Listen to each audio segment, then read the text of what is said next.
Okay, good morning, everyone.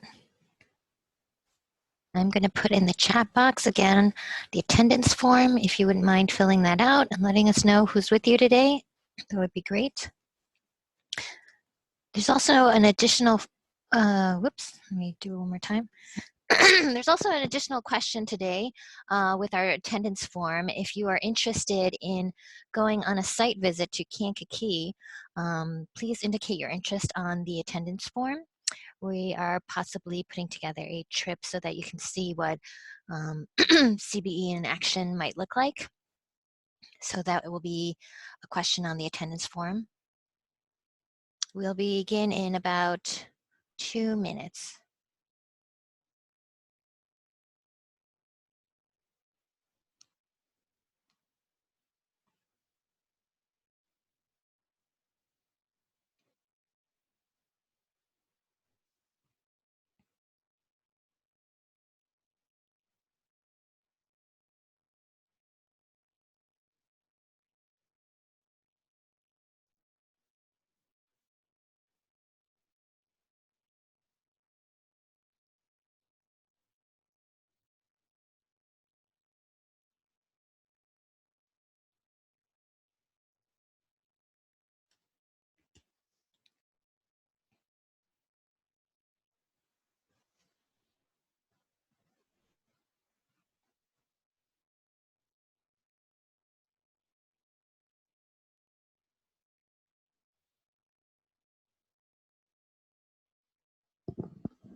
Okay, good morning, everyone. My name is Fannie Lee. I'm with the Midwest Comprehensive Center, and I am helping to facilitate today's discussion on transitioning to competencies, our problem of practice series, hosted by Sandra Mamuchis and Thomas Gaffey from Building 21. We're really glad that you've joined us today, and thank you if you've joined us for the previous sessions. I hope your confidence in learning about CBE has been building and that you're ready to dive in. So today's topic is, how is student progress tracked and reported in a competency model? This is our last session, and again, these are some of our expectations. We hope that you'll take advantage of the coaching hour that each of your pilot sites will get after the series is over, to talk with Building 21's experts, and we'll talk about more where you can sign up towards the end of today's session. Also, please fill out the attendance form. I will place that in the chat box. If you could just sign up and let us know who's with you, that would be great. It's also helpful for us to keep track if we need to, follow up with anything related to the POP. Also, an additional question on there is whether or not you'd be interested in attending a site visit to one of the districts in Illinois that has adopted the Building 21 model for competency-based education. So I'd like to give this time over to Tom and Sandra.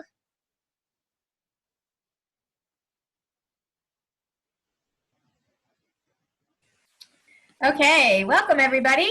For those of you who were with us last time, we talked a lot about different entry points, and part of the homework assignment was to really think about what entry point you might start with and a step that you might take in moving towards implementing that entry point. And so we wanted to start this session by having people share their entry points, and we also want to use this as a way to review the entry points from last time. So you'll notice in the slide deck there are the different slides with the different entry points. So as you all are sharing, we're going to pull up the slide that references the entry point you were talking about, and it'll be a good way for us to review from last time to make sure everyone is familiar with all of the entry points, and then if anyone new is on today, you'll be able to see what we're talking about with the entry points. So back to our question. Again, which entry point are you thinking about? And if it was one we didn't cover, please share that with us, because we always want to add them in and come up with new ways to help people start this work. And then we added a question on there just for thought. What barriers are you anticipating or are you thinking about as you're moving in this direction. So who would like to start us off and share what you're thinking about as far as your entry point for CBE? You can unmute yourselves and just start talking.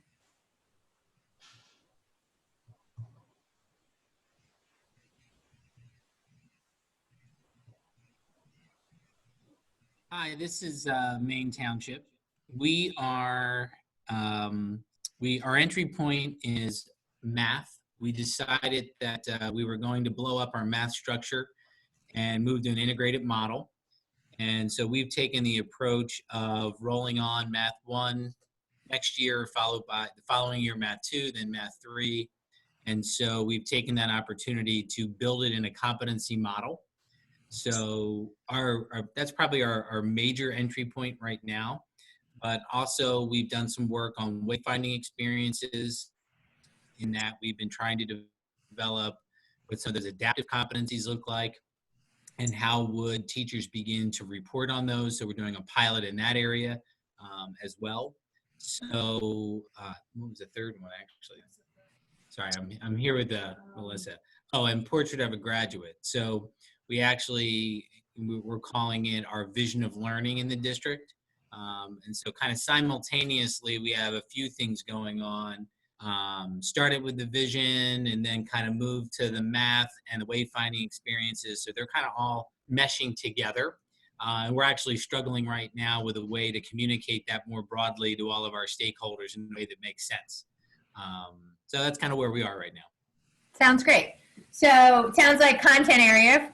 Picking one of your content areas to start with is where you're starting with the competency piece, and then creating those sets of wayfinding experiences, everything you want students to do, you know, by the time they graduate, which will also align to your Portrait of a Graduate. So that's very interesting, and it's good to hear how you're trying to align all of that.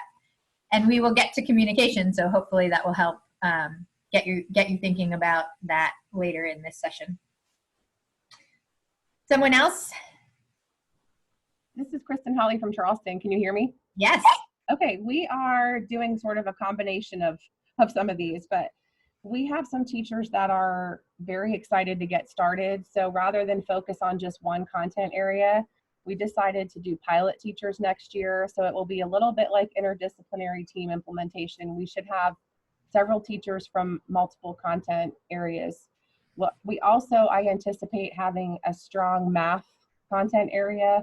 Our math teachers are currently working on developing competencies, and all of them are interested in piloting. So it may turn into specific content areas, a little bit of this interdisciplinary team. And we're a unique district in that we're also doing a K through 12 implementation. So we may be also sort of combining that with Portrait of a Graduate. Excellent. And so the idea is you're starting with your most enthusiastic teachers who then we would work with them all summer and do lots of professional development, make sure they have competencies, and then work with them throughout the year.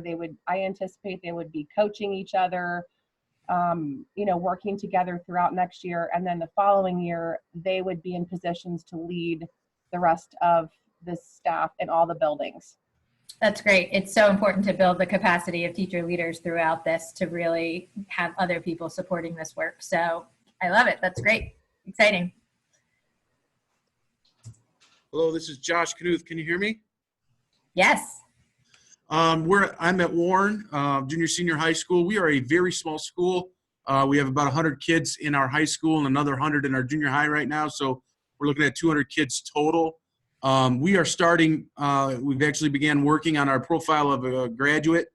We had a couple real good SIP days, or a real good SIP day here last week, dealing with some of that stuff. It was kind of exciting for our teachers and our staff.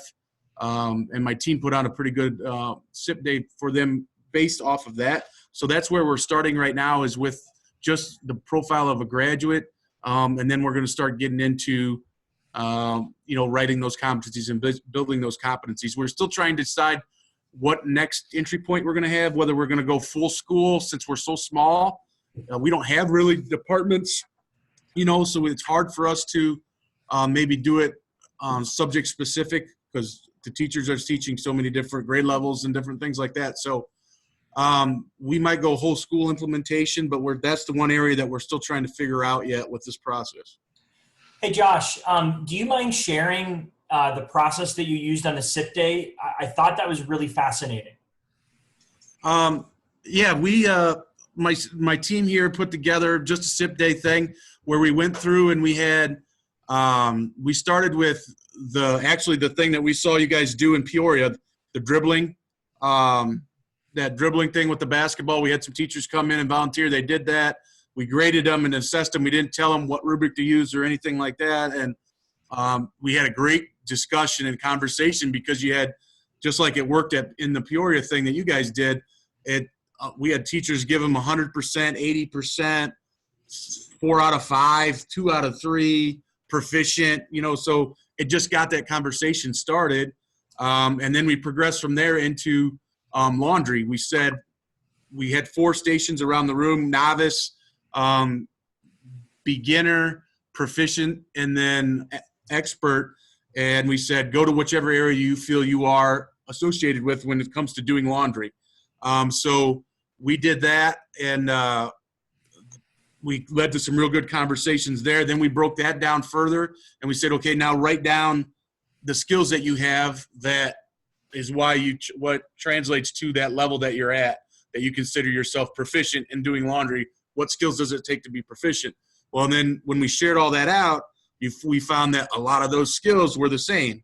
So a lot of the expert skills were the same as the beginning skills. And some people thought they were a beginner or a novice, but they had the same exact skills as somebody who was proficient. So that just created a lot of good discussion as well. And then we progressed from there, and we went into we used those groups, and then we said, okay, now write down the skills that you have now that allowed you to get, or the skills that you have that have allowed you to get to where you're at right now in your life. So as a teacher, to be a successful teacher now or at any job in the future before you were a teacher, what allowed you to be successful through college and everything. So they wrote down all of those, and then we shared those out, put them all up on the whiteboard. We had a ton of stuff up on the whiteboard, and then we went from there, and we said, okay, now think of it in terms of a student, what we want our students to have so they can be successful in college or career. And we shrunk that list down from there to about 8 or 9 topics right now. And that's we're going to have another meeting then, and we ran out of time. So we're going to have another meeting then to progress from there. It was about 2 hours, 2 hours and 15 minutes is what it took us to get through that point. And we thought it was a pretty good stopping point, so we stopped there. I love that you use the basketball activity. That seriously is like our favorite thing to do. It's so much fun. And it works like every time you get this, great discussion about what we're really telling kids with the grades that we give them. That's awesome. Exactly. Thank you for sharing all of that. Anyone else? There were some people in the homework who I noticed said they were going to start with CBE electives, and we haven't heard about that. So is anybody who's thinking about that entry point want to share? We can share a little bit. This is Bob from Riverbend Schools. My Spanish teacher is not in here right now. She's got a class, and we couldn't get her to the webinar, but she's piloting this a little bit in her own classes because she knows she has students that are in Spanish 1 right now who could get through the Spanish 1 curriculum and actually move to Spanish 2 second semester. And right now, Spanish 1 is a full year course. So she did say after our last webinar that she could see herself running a foreign language lab. Like that could happen to where she has students coming to her classroom or the library and working on multiple forms of foreign language, but basing them off the competencies because they're skills. It's not necessarily just Spanish, but the same skills would apply to maybe, German or French or something like that. So looking at doing that and letting students progress through the Spanish curriculum on their own pace. That's great. And that's the cool thing about the world language competencies. Just like you said, there's no specific Spanish, German, French associated with the competencies. And it's also based on the ACTFL I can statements. And so students can progress through multiple levels of language acquisition using those competencies. So that's a great way to think about it. All right, we have time for one last sharing.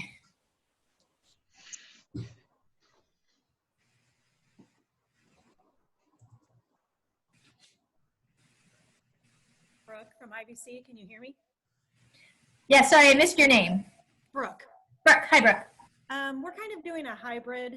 I would say mainly we're looking at the portrait of a graduate, where we've done some activities with our teachers and community stakeholders. And so I think we are going to be focusing on those Illinois adaptive competencies, whether we call them habits of success or personal success skills. But we are a unit district from pre-K through 12.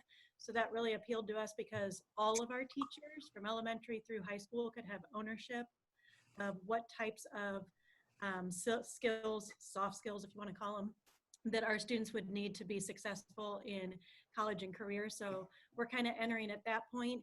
But I would also say that the CBE elective, we've played around a little bit with it, that we, for the first time this year at a high school, created a course where students are getting credit. It's called Gray Ghost Academy because our mascot is the Gray Ghost. But basically the thought was that students would drive their own learning based on their passion and their interest, kind of a play off of the Genius Hour type of concept, where they'd have a mentor and try to basically set goals of what they wanted to learn about, whether it was career exploration or something that was a passion of theirs, or they could for 3 weeks go into an elective class and take a unit just in that class that appealed to them, that one unit, instead of taking the entire semester long course. So it was just our way of creating a new course that would allow students to have sort of ownership, control, interest, passion in their learning. So we have kind of played around with that a little bit. That's great. That's exciting too. And there's lots of competencies you could pull into that that would help you to be able to credit that. So thank you all for sharing and really thinking about how you want to enter this work. I think one of the things that I want to point out is no matter which entry point you are choosing, you will notice in the things to consider, there's always a bullet about how will you rate these, how will you track these, how will these roll up into credits and grades, and how will you communicate this progress. And so since that applies to everyone, no matter which entry point you're choosing, we thought that it would be beneficial to spend the rest of this session looking at different ways to rate work, report on progress, and think about how all of this rolls up into credits. So I'm going to turn it over to Tom, and we can start moving into the next part of the session. Thank you, Sandra. So there's a really big problem in the field of ed tech. It's existed since personalized learning started becoming a bigger part of the education field, and that's systems were built for the factory model, and they're really, really effective at scheduling kids to courses, making them all go through the same pathways, making it really efficient for students or for teachers to submit grades. And that's not really compatible with personalized learning. And so there's a really good framework called the Student-Centered Learning Framework that is used to help organizations and companies create their IT systems that support student-centered learning. And so there's 4 components. So one is personalized learning. Does the system help meet students where they are? Does the system help give timely feedback to students so that they know how to grow and get better? And then a system needs to be competency-based.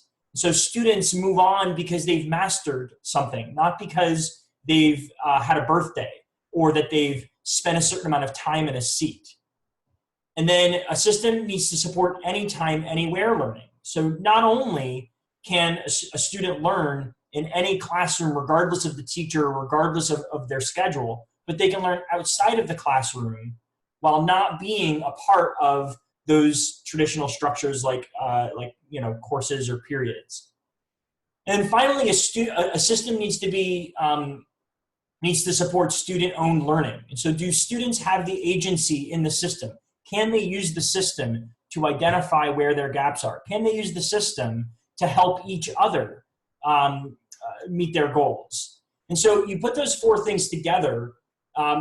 If a system can support those 4 things, that system can help students gain the skills that they need, participate in deeper learning activities, and have those college, career, and life readiness skills. So this is a framework that's being given to ed tech companies, it's being given to schools to help piece together different systems to support student-centered learning. And I'm going to share with you 2 documents that if you have a tech committee, they would be really good for them to reference as they're thinking about choosing systems. So the first one is from Einenkel, who's at the center of this movement, the center of the competency-based movement. And this is the functional requirements of a system. And so it talks about different ways that you can go about designing new systems to do that. And then the second one here is from the Clayton Christensen Institute. And this one's really interesting because it provides a list of schools and how they've pieced together and worked around the traditional systems that they have to use. And so these 2 documents will really help your tech committees or help your IT teams figure out the systems that are out there and what they need to be looking for and the best ways to start piecing together different platforms to create a student-centered model. And to highlight why this is required, there's a really simple structure that exists everywhere that kills personalized learning.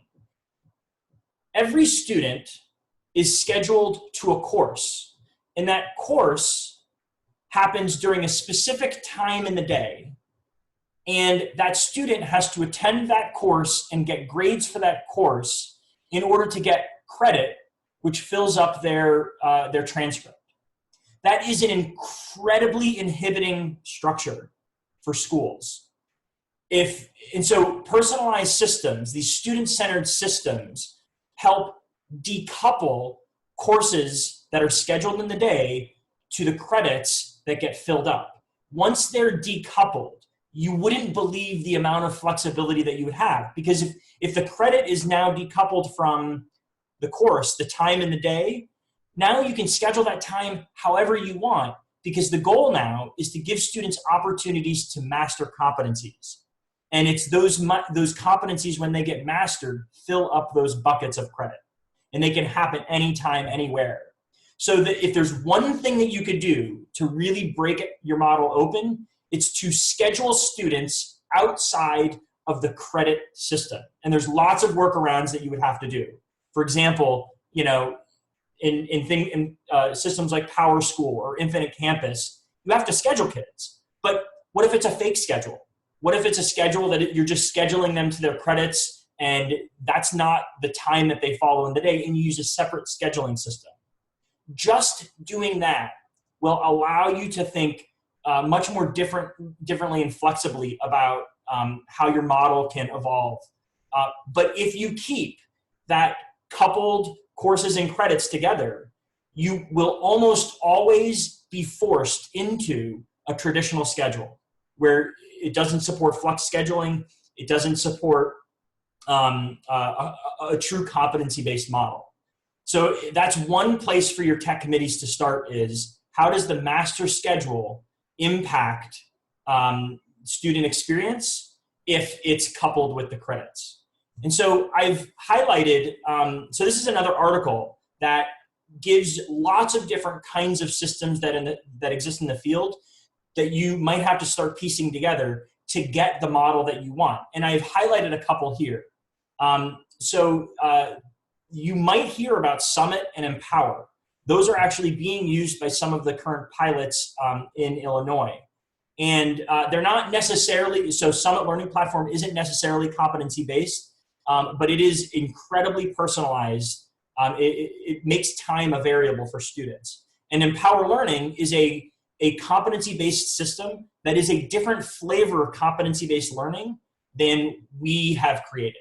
And so I just wanted to point those out to you as different platforms that you should take a look at. In the bottom 2 down there, Canvas is not a competency-based, out-of-the-box competency-based platform. It's been around for a while. It's used all over the country. But Ridgewood adopted it and they're trying to break down their traditional schedule with something more flexible. And they've coupled Canvas with custom Google Sheets-based dashboards. And you're going to see a bunch of those today. But Ridgewood actually took a really bold step to try to start creating their own systems from their own ideas rather than adopting something off the shelf. And they're coupling it with Canvas to make that student-centered platform. And then the last one is Slate. That is our platform. And so that's what we're going to show you today. And so my goal here is to give you a very concrete demo of how kind of like day-to-day student and teacher interaction with tasks that they're given, and how the competencies are rated, and how those roll up to credit. And Slate is an open source platform that we've built on top of. So anybody can download Slate and install it on a server and sort of run it. It is open source software, and so we've built our tools on top of it. And it's a tremendously daunting task to try to build and maintain your own system when you are not a Silicon Valley tech company. So there's a link to our demo Slate instance. You can at any point in time log in as a teacher or a student and play around with it. You can't really break it, and if you figure out how to break it, it's okay. It's a demo site. We can easily fix it. So I'm actually going to jump into that right now, and here is the process that I want to take you through. First, I'm going to kind of start with something that we're all familiar with, which is there's a task we've created in some task management system, some assignment management system, and I'm assigning it to a student. And that's where we're going to start. And so as I'm doing this, I want you to have the chat box open and think of questions that are coming up that you want answered. And Sandra will be watching, and she's going to interrupt me if you want me to clarify a part of the process, because it's going to start really easy and then it's going to change very quickly. So as a teacher, I'm logged in as a teacher right now. I'm going to go to my task dashboard, which is going to look a lot like any gradebook. So right now, these are my students, and this is a science, we call them studios, but it's a time in the day where students meet and do work together. And here are the tasks that are created. Some of these are performance tasks, which means you can rate competencies and skills. Some of them are what we call formative tasks, where I guess there are no formative tasks, but we say formative tasks are tasks that have no competencies. They're more like practice for you to do some formative assessment. And so both of those kinds of tasks are in the task dashboard. And what a student sees is kind of, it's not a typical student dashboard for a gradebook. We've tried to mimic this based on some industry standard platforms for task and project management, because one of our competencies is to help students manage projects and timelines. And so this is actually modeled very closely off of a program called Trello that is used in lots of different companies. So this is the student view of the different tasks. And so they can see what those tasks are. They can click on the links and open up the task. But let's go back to the teacher real quick. So I have assigned these tasks, and we're going to focus on, am I a scientist? And so you can see that maybe some students have already submitted, and these blue check marks means that I have already checked them. Over here, demo student has submitted, and it's got that hash mark there. That means that there is a submission waiting to be rated. So I'm going to click on it, and you can see right away that it's asking me as the teacher to rate this student. And these numbers that you're seeing here, these are numbers from the continua, and specifically from the science continua. So I can come in, imagine you would have your continua, your rubric in front of you, your 2 to 12 continua, and you're matching the language up with the task that they submitted, which would be down here. And you are starting to choose those ratings. where the skills match up. And once I submit these ratings, I can say, all right, we're going to mark this complete. And I've essentially rated that student. So that's the process that should feel familiar to everybody. The difference is that there are those competencies, and each one gets its own individual grade. And so it actually goes a little bit, it gets a little bit more interesting, because when I create a task, I can come in here and say, I'm going to add some ELA skills. Or maybe I want to create a task that is cross-disciplinary, so I'm going to tag it with a few social studies skills. And so now I've created a cross-disciplinary task in my course.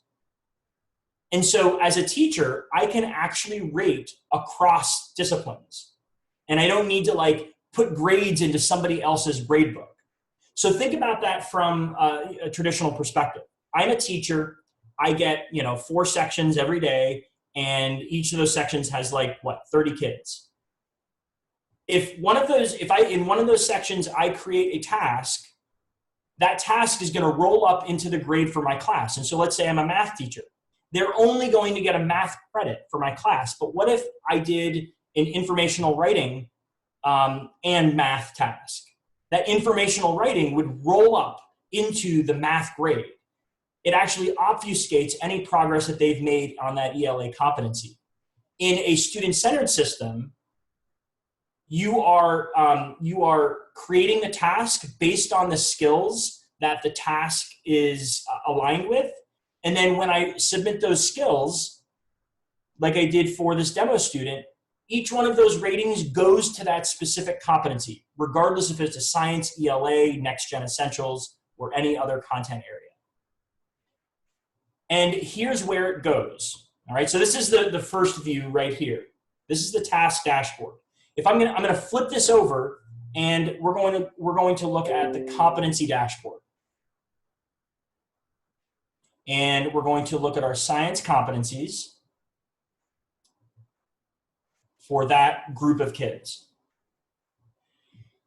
So first thing that you'll notice, you see lots of colors, you see some progress bars, you see some numbers. Let me pause real quick. We got a question. Are the numbers, are those ratings based on your continua? Yes, they are. If they get an 8 on that slider that that little bubble that I chose, that aligns with the language of an 8 on our continua. That's correct.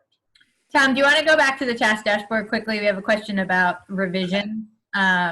Just before we leave the task dashboard, the blue check means it's been rated and it's it closes it out, but we have a revision cycle built in. So you can send things back for multiple revisions and students can improve upon their work. So you can give feedback through this, and then it turns it yellow when you send it back for revision. So a student knows they're in the revision cycle, and you can do that as many times as you want.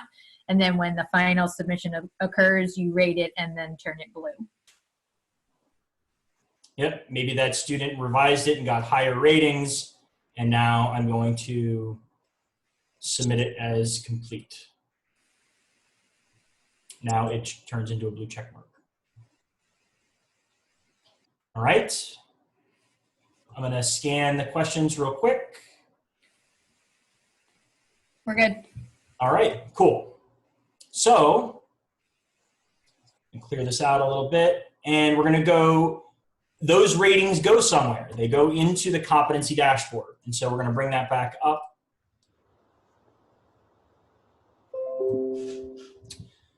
So the first thing you might notice are the colors. Those colors are called portfolios. Think of portfolios like levels in a video game.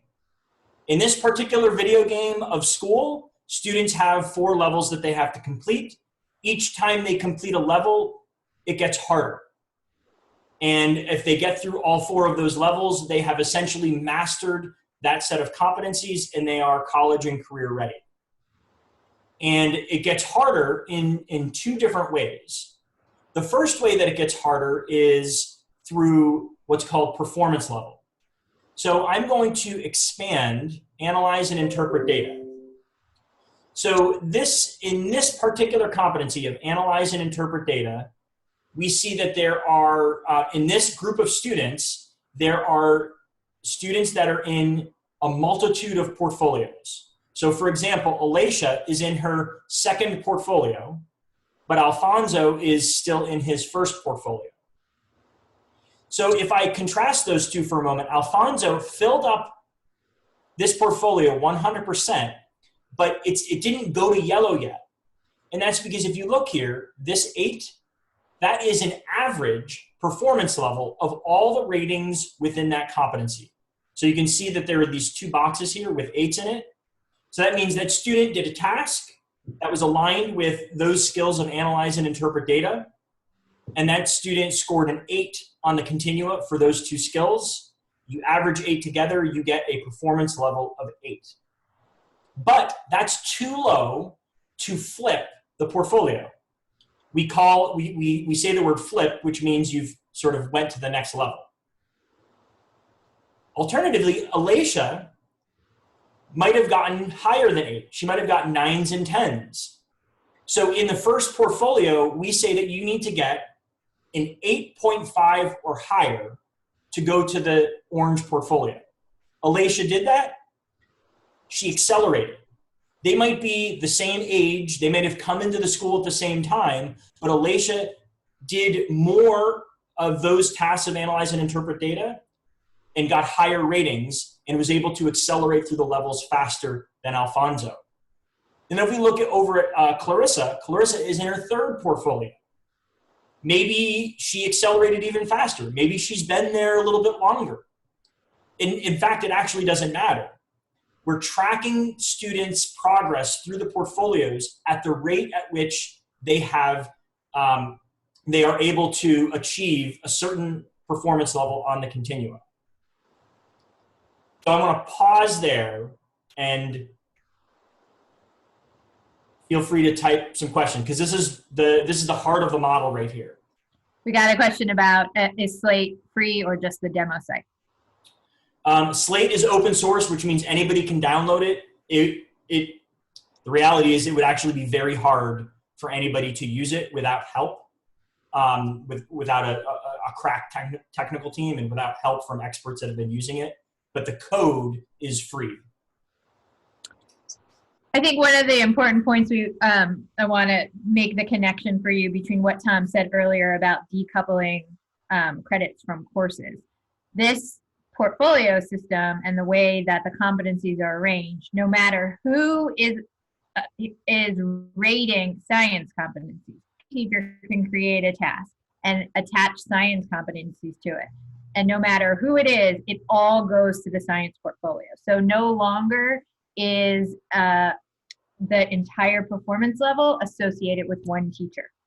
So you can't say, I got this, all of these ratings from this teacher. It's from any teacher who rated a science competency. And so it's no longer situated with a teacher in a course, but anyone can rate ELA. And those ELA ratings all go to the student's ELA portfolio. And that's how we get additional opportunities for students to fill up their portfolio. So that is how we were able to decouple the credits that we give students from the course.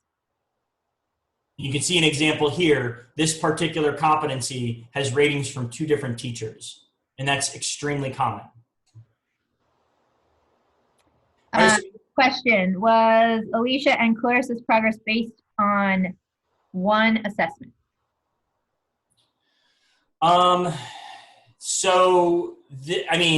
It's all fake data, so none of it's real. But in general, you would create, so leading scientific investigations is a really good example. So that's essentially a lab report. They go and do an experiment and they have to write up a lab report.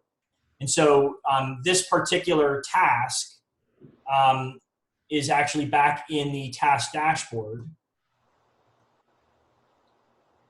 And it's the culminating task up here. So this is where they have to actually do the experiment, write up their lab report. And you can see that because it's a culminating task, it has a ton of skills aligned to it. So a lot of our tasks have several different skills for that one task. So the question, can a student flip with a single demonstration of a competency?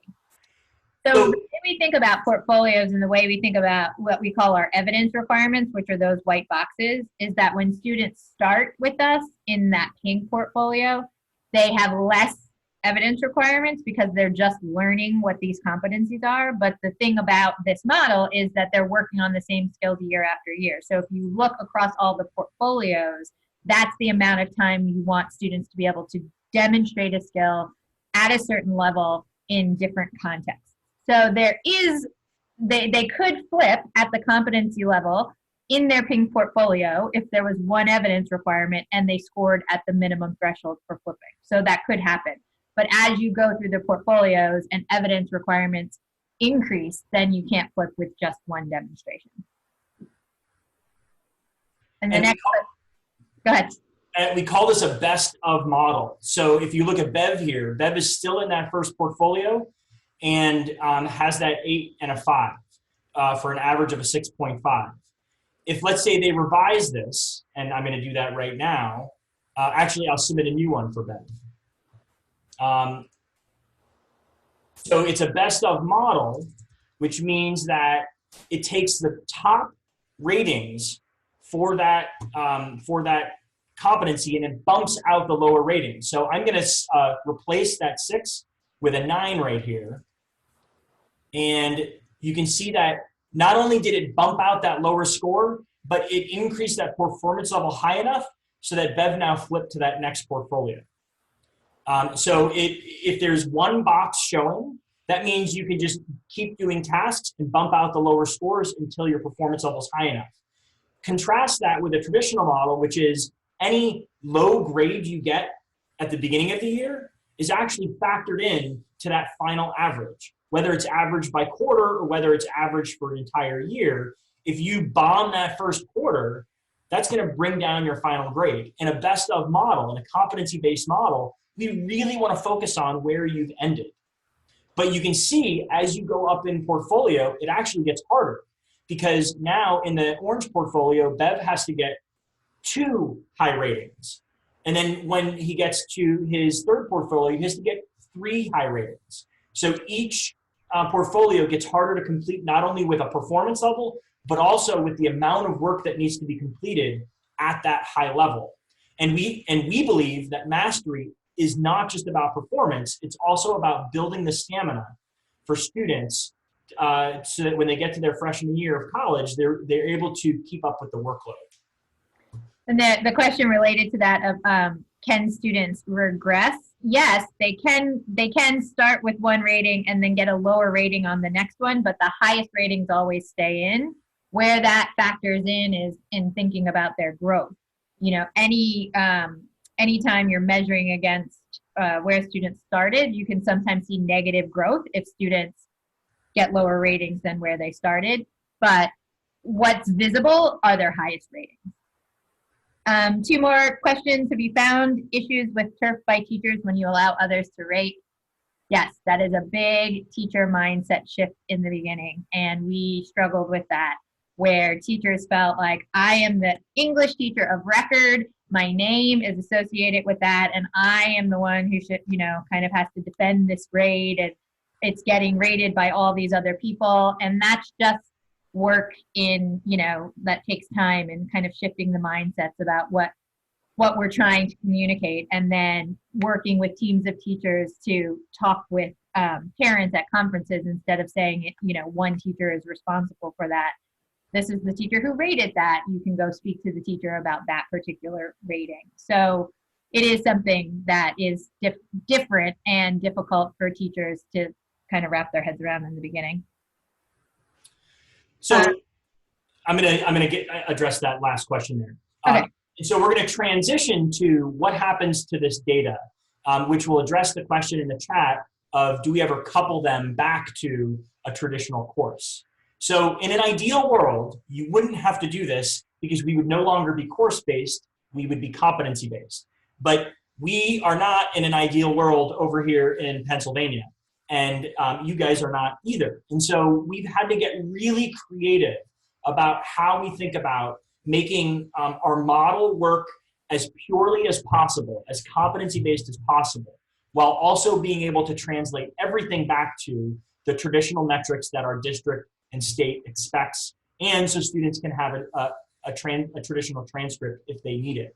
And so what you're looking at right here is what we call our PLP, our personalized learning profile.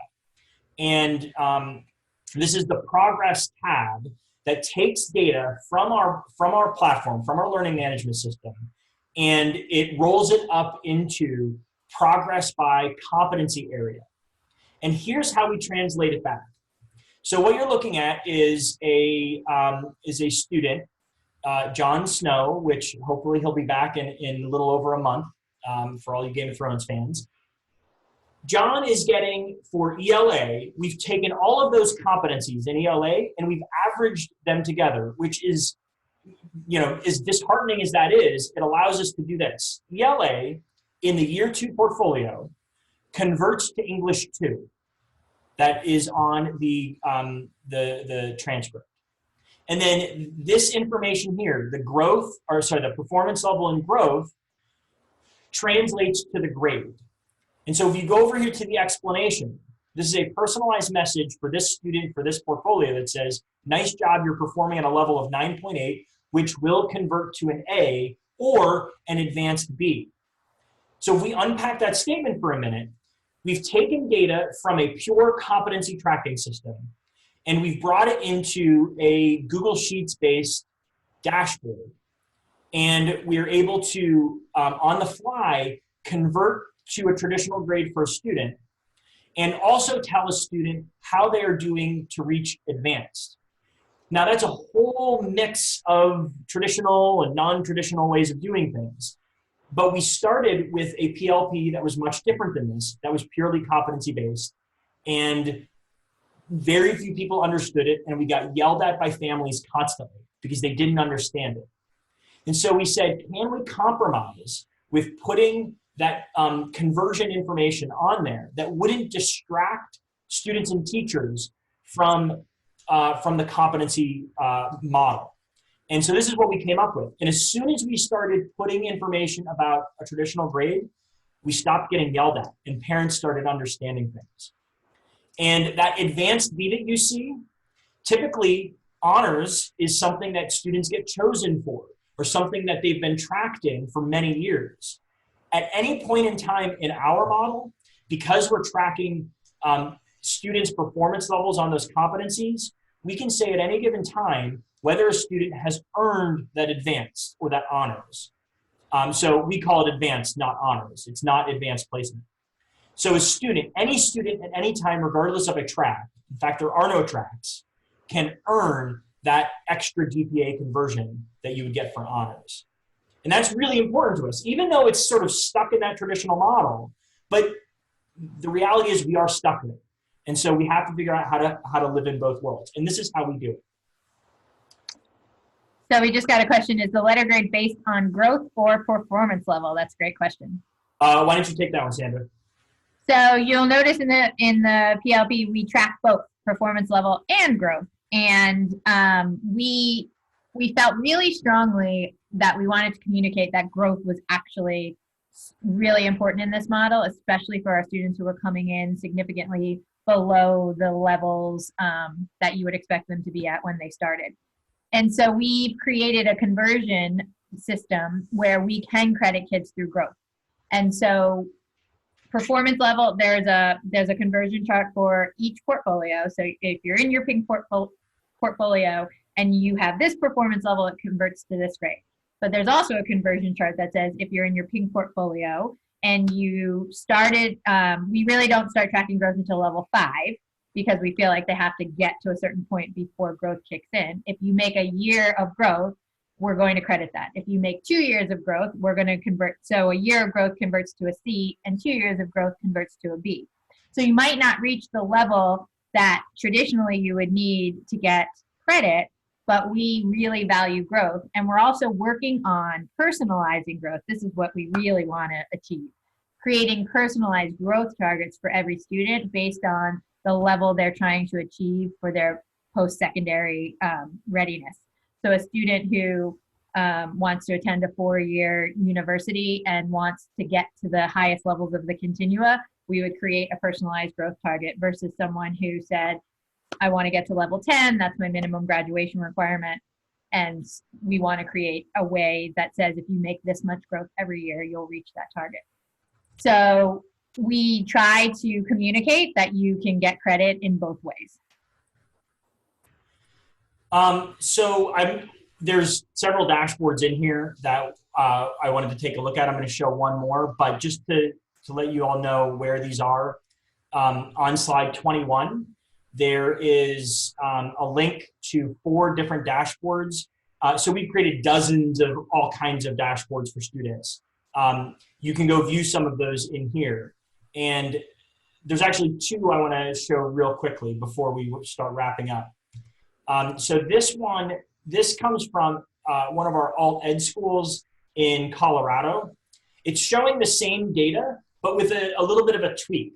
So they've created a progress dashboard, and they track progress through it by time. But time is personalized. They allow students to choose when they want to try to shoot for graduation. So a student could come into their PLP and change these completion dates. So the start date is based on the first time they get rated for a competency in that area, and then they set the completion date. And so their progress is tracked against that completion date. And if they're not doing well, they can extend that completion date out further. They just started this. We're excited about it. And it's something that we want to think about for all of our dashboards. And then the last dashboard that I want to show before we open it up for some questions is there's a link to Ridgewood's dashboard that they've been designing. And this one is a goal setting dashboard, which I think is excellent. We're actually building this out for our dashboard now. But what Ridgewood decided to do is we worked with Ridgewood a little bit last year. We connected them with our Google Sheets developers to implement the dashboard system in their school. So they're exporting data from Canvas, from Skyward, from other systems, and they're importing it into this PLP, this learner profile. And students are able to see different kinds of progress. And their schedule gets imported into here, their progress from Canvas gets imported into here. I think they have their MAP assessments and their SATs on here. And so they're in the process of building all of this out with our Google Dashboard developers. So if you guys are interested or have ideas or have capacity on your teams where you want to try to do these kinds of dashboards because you can't find anything off the shelf, shoot me a message. I can connect you with them. Their development prices are dramatically cheaper than what you would have if you would go with a different, some more sophisticated development approach. But developing in Google Sheets is dramatically cheaper.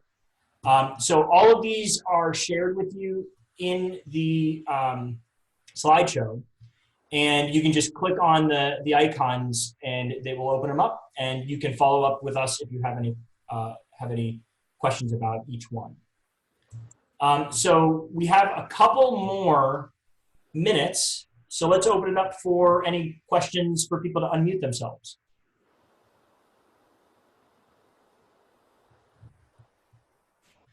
Sandra, there's a question about our Allentown progress. No,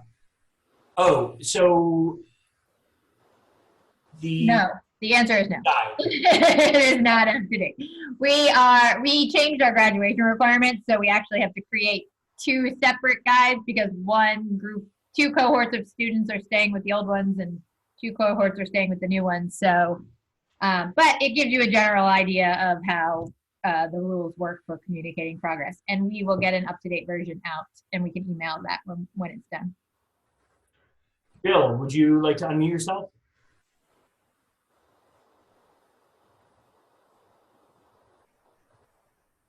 Nope. Anybody else have any questions?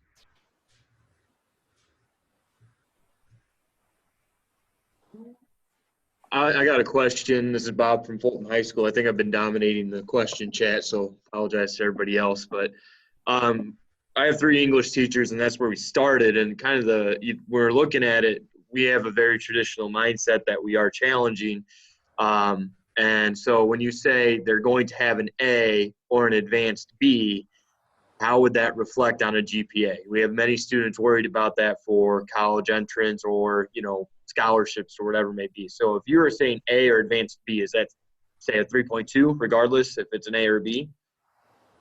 I think it depends on different districts' weighting systems. So in Allentown, they weight an advanced B differently than a traditional A. So advanced courses, AP courses, and dual enrollment courses all have different weightings. And so students can choose to have the honors distinction, which sometimes colleges are looking for, and the grade of B that gets weighted differently. So I think that would depend on the rules of your district. If you didn't have weighted GPAs, then there would probably, be a different decision kids might make. And just to be clear, schools that work with us, schools that work with our Google developers, you do not buy something off the shelf and use it the way that it's meant to be used. Our stuff is meant to be co-designed by whomever we're working with. And so that particular PLP that you saw is just for our Allentown school. Our Kankakee High School has a slightly different progress report. Our Vista school in Colorado has a dramatically different. And so, we're not a tech company. We don't have this product that you purchase off the shelf like a Schoology or Canvas. We have an approach and we have some tools that we've developed. And our affiliate program is a program where we partner with schools and districts to help them create how they want to do competency-based education. We feel strongly that we don't want to be like a model provider that's giving you our stuff and saying you have to use this. We're kind of just providing you with a way forward that we then want you to, sort of take ownership of and design and make your own. Yeah, we've stolen a lot of things. Yeah, and the cool thing about our Colorado school is they don't do grades at all. So that was a very cool process we went through with them of thinking about what does this look like when you don't have to report grades, and how do you just make this about reaching levels that say, yes, you've earned credit for graduation and you're done. So that was a fun getting us back to really, truly competency-based thinking. Yeah, and so as we wrap up, I just want to point out that you have the link to all three sessions. We've tried to design them so that they are filled with resources. And there are a couple things that we are hoping that you will be able to do. One is, if you haven't taken attendance yet, please take attendance. The other would be, if you are interested with an hour of coaching with us, please go to the form. It is currently unlocked. We're doing it a little bit differently than the other coaches are. Just tell us what your available time slots are. We will reach out to you directly, and we'll figure out something that works for the both of us. We host a summer design institute every year that we want to invite anybody from the ISBE pilot program. And we focus on instructional design, aligning things to competency-based, and some of those other principles that we talked about in the first session. So that information is linked here. And then please, if you have never done an evaluation, please do it for this one. We need to get, I'm going to speak for our organizers, Wendy and Fanny.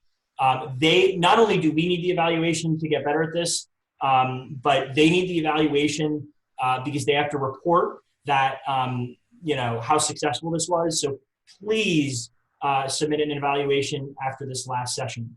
And with the last minute, I want to turn it back over to the organizers to, say anything that you guys need to say. Yeah, thank you, Tom and Sandra. What a great few sessions you've provided for us. We really appreciate it. And if you really enjoyed it or you had some critiques, please do fill out the evaluation. It helps us to better plan, to find the types of resources you need, to give feedback on how, webinars, virtual meetings should be run. Please do give us feedback, and yeah, keep the questions coming if you have them. Tom and Sandra have made themselves available. And yeah, this has been just such a great session of just learning, and hopefully you guys are feeling better about transitioning. Wendy, would you have any comments you want to make? Thanks, Fanny. This is Wendy Sir. I'm from the Comprehensive Center, and I just want to thank Tom and Sandra. They've been tremendous with this pilot from the very beginning, and it's great to see so many of you on video asking questions and being fully engaged. And we look forward to providing a little additional support through these coaching sessions. And I know Tom and Sandra are very receptive to other emails and questions if you have them. In terms of signing up for the Summer Institute, some people ask questions about that. I believe a link has now been put in the chat. And I don't have anything else, but I want to thank everyone for joining us for these last 3 sessions. Wendy, there's a question about the recordings of the webinars. Where and when will they be available? So my understanding is that we will be posting that to the Illinois Competency-Based Ed SharePoint site, and Fanny, Lee, and members of the ISBE staff will be sending that link out. We would love for you to share this with your staff and others, and I believe Tom and Sandra will also be posting it to the Building 21 site. Is that right? That's correct, but that's a little bit further off than I think. Okay, yeah. So we will be trying to get this recording up as soon as possible, and we would love for you to share this around. The only other thing I wanted to mention, Tom, was there was references to your Peoria training, and not everyone who has joined this Problem of Practice series was able to participate in that session. So do you just want to say anything about how they could access some of the exercises and materials that you shared in Peoria? Yeah, so there's a website where all of our workshops are located, including all the workshops we did in Peoria. It's lwm.building21.org, and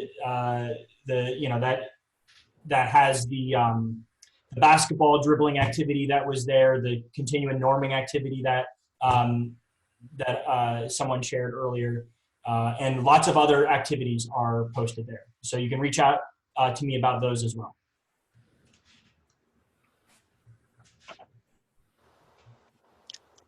So thank you everyone for joining us, and best of wishes to your journey on the CBE continuum.